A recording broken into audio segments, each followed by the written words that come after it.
इस चैप्टर में हम अकबर के पीरियड के बारे में जानेंगे, उस वक्त के उनकी डिफरेंट पॉलिसीज़ के बारे में जानेंगे और लास्ट में हम जानेंगे what was the condition of Mughals. So let's start.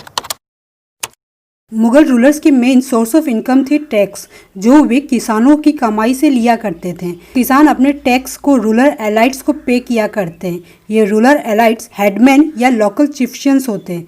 इन्हें ही जमींदार कहा गया। तोडरमल, जो कि अकबर के रेवेन्यू मिनिस्टर थे, कृषि उत्पाद पे प्राइसेस और एरियाज का सर्वे किया था 10 साल के लिए और इस सर्वे के बेसिस पर टैक्स फिक्स किए गए थे। हर प्रोविंस को रेवेन्यू सर्कल में डिवाइड किया गया था और इन सर्कल के इंडिविजुअल रेट्स थे इंडिविजुअल क्रॉप्स पे। इस रेवेन्यू सिस्टम को जब्त कहा गया। जब्त उन एरियाज पे प्रिविलेंट थे जहां मुगल एडमिनिस्ट्रेटर लैंड का सर्वे कर सकते थे। जब्त गुजरात और बंगाल के प्रोविंसेस पे नहीं हुआ करते। कुछ जगहों पे जमींदार अपने पावर का काफी यूज किया करते हैं, इसीलिए जब कभी मुगल एडमिनिस्ट्रेटर इन जमींदारों को एक्सप्लॉइट किया करते तो जमींदार रेबल कर दिया करते। कई बार तो सेम कास्ट के जमींदार और पीजेंट्स मिलकर मुगल अथॉरिटी के अगेंस्ट रिवोल्ट किया करते। किसानों के इस रिवोल्ट ने 17वीं सेंचुरी के एंड में मुगल एम्पायर को काफी परेशान किया था। अकबर अपने मित्र और कोर्टियर अबुल फजल से उनके रेन के बारे में लिखने को कहा।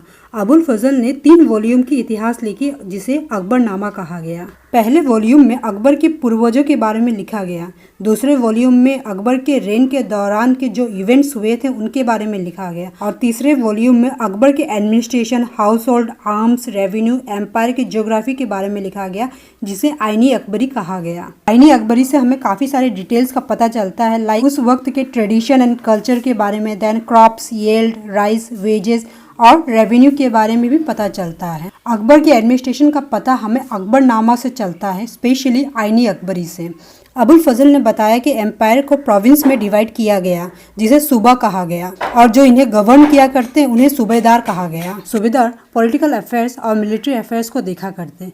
एक फाइनेंशियल ऑफिसर भी थे जिन्हें दीवान कहा जाता। पीस एंड ऑर्डर को मेंटेन करने के लिए सूबेदार को बाकी ऑफिसर्स भी हेल्प किया करते थे, लाइक मिलिट्री पे master Bakhshi, the minister in charge of religious and charitable patronage Sadr, military commander Faujdar and the town police commander Kotwal. Akbar के कमांडर्स बड़े आर्मी के साथ काफी सारे रेवेन्यू को भी एक्सेस किया करते थे। जब तक ये कमांडर्स लॉयल थे, एम्पायर स्मूथली रूल किया करते। बट 17वीं सेंचुरी के एंड में इन्हीं नॉबल्स ने खुद के नेटवर्क बना लिए थे और स्लोली उनकी लॉयल्टी एम्पायर के प्रति वीक हो चुकी थी। 1570s के अराउंड अकबर फतेहपुर सिकरी में रहा करते। उस वक्त वे उलामन, ब्राह्मण, जोरास्ट्रियन, रोमन कैथोलिक के जूरिस्ट प्रिस्ट के साथ रिलीजियन के बारे में डिस्कशन किया करते थे और ये डिस्कशन इबादत खाना में हुआ करते। अकबर डिफरेंट रिलीजन और सोशल कस्टम में इंटरेस्ट लिया करते थे। उनके इंटरेक्शन की वजह से उन्हें रियलाइज हुआ कि रिलीजियस स्कॉलर्स जो रिचुअल्स और डॉगमास पे एम्फेसाइज किया करते वे एक्चुअल में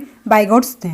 डॉगमा का अर्थ है वे स्टेटमेंट जो किसी के द्वारा दी गई इस बिलीफ में कि कोई उन पे सवाल नहीं करेगा, और बाइगॉट उन्हें कहा जाता जो इंटॉलरेंट हुआ करते दूसरे रिलीजियस बिलीफ या कस्टम्स के अगेंस्ट। अकबर का मानना था कि रिलीजियस स्कॉलर्स एक तरह की डिवीजन और डिसहार्मोनी क्रिएट किया करते थे अपने सब्जेक्ट्स के बीच। अकबर ने सुलह कुल या यूनिवर्सल पीस का आइडिया लाया था।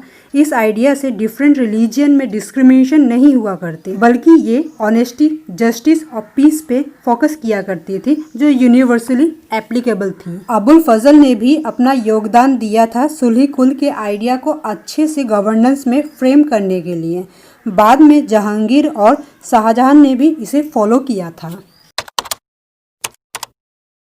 मुगल्स की एडमिनिस्ट्रेटिव और मिलिट्री इफ़िशियंसी की वजह से ही एम्पायर की अच्छी खासी कमर्शियल और इकोनॉमिक ग्रोथ हो चुकी थी। इंटरनेशनल ट्रैवलर्स ने इसे वैसा धनी देश बताया जैसे कि किस्से कहानियों में लिखी हुई होती थी। साथ ही में यही ट्रैवलर्स यहाँ की पॉवर्टी को देखकर भी काफ़ी निराश हुए थे।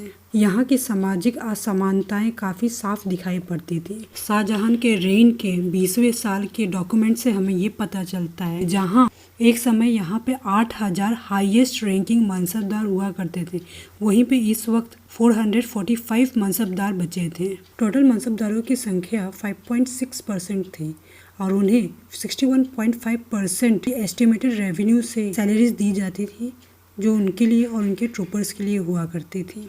मुग़ल एम्परर्स और मनसबदार अपनी कमाई का एक अच्छा खासा इनकम सैलरीज और गुड्स में इन्वेस्ट किया करते थे और इस एक्सपेंडिचर का फ़ायदा आर्टिशियंस और पीजेंट्स को मिला करते थे जो गुड्स उन्हें प्रोवाइड किया करते थे। बट इस वक्त जो रेवेन्यू कलेक्ट हुआ करती थी वो काफ़ी कम हुआ करती थी, जिस वजह से प्राइमरी प्रोड्यूसर्स इन्वेस्ट नहीं कर पाया करते थे। प्राइमरी प्रोड्यूसर्स उस वक्त पीजेंट्स और आर्टिशियंस हुआ करते थे, जिनमें से कुछ तो बहुत ही गरीब थे, मुश्किल से ही पेट भर पाते थे। तो वे कैसे प्रोडक्शन के लिए इन्वेस्ट कर पाते हैं, जो नेसेसरी टूल्स या रिसोर्सेज थी उन पर। तो इस तरह की इकोनॉमी में जो ज़्यादा रिच किसान, मर्चेंट्स या बैंकर्स होते थे वही ऐसे वक्त का फ़ायदा उठाते थे। धीरे धीरे जो मुग़ल एलिट्स थे उनके पास काफ़ी वेल्थ और रिसोर्सेज आ चुकी थी, जिस वजह से वो काफ़ी पावरफुल हो चुके थे 17th सेंचुरी के एंड तक। और बाद में जब Mughal empire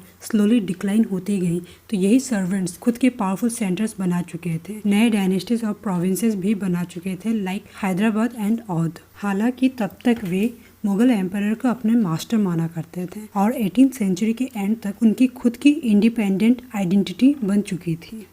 Thank you so much for watching the video. If you like the video, do like, share and subscribe.